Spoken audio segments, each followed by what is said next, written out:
اہل بیت یہ قرآن کی آیتوں کی تفسیر ایسے بن گئے عملی طور پر کہ عمل کیسے کرنا ہے.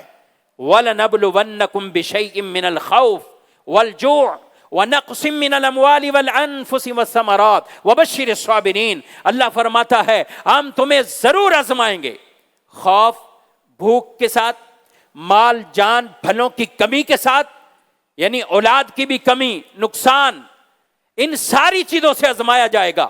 وَبَشِّرِ الصَّابِرِينَ صبر کرنے والوں کو آپ خوشخبری دے دیں. وہ کون ہے صبر کرنے والے؟ الَّذِينَ إِذَا أَصَابَتْهُم مُّصِيبَةٌ قَالُوا إِنَّا لِلَّهِ وَإِنَّا إِلَيْهِ رَاجِعُونَ، کہ جنہیں مصیبت پہنچ جائے تو وہ کیا پکار اٹھیں، وہ کہہ دیں، وہ کیا ہیں، وہ کیا کہیں، ہم سب جو ہمارا مال متاع سب کچھ وہ اللہ کا ہی ہے، ہم بھی اللہ کے، اور ہمارا سب کچھ ہے ہی اللہ کا، اور ہم نے اسی کی طرف لوٹ کر چلے جانا ہے.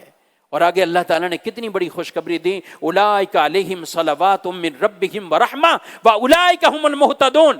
یہی وہ ہستیاں ہیں کہ اللہ تبارک و تعالیٰ جن پر اپنی طرف سے رحمت اور درود، رب کی خاص رحمتیں ان پر آتی ہیں، اور کہا گیا کہ یہی ہدایت پانے والے ہیں، یہی ہدایت پانے والے. اب یہ قرآن کی آیتیں پڑھیں، عملی تفسیر دیکھیں تو کربلا کا واقعہ ہمارے سامنے ہے.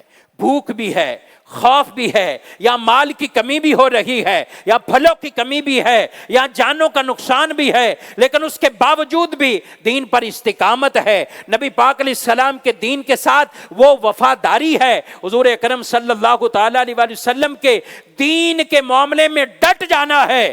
یہ ساری چیزیں برداشت کی، یہ سب کچھ ہے.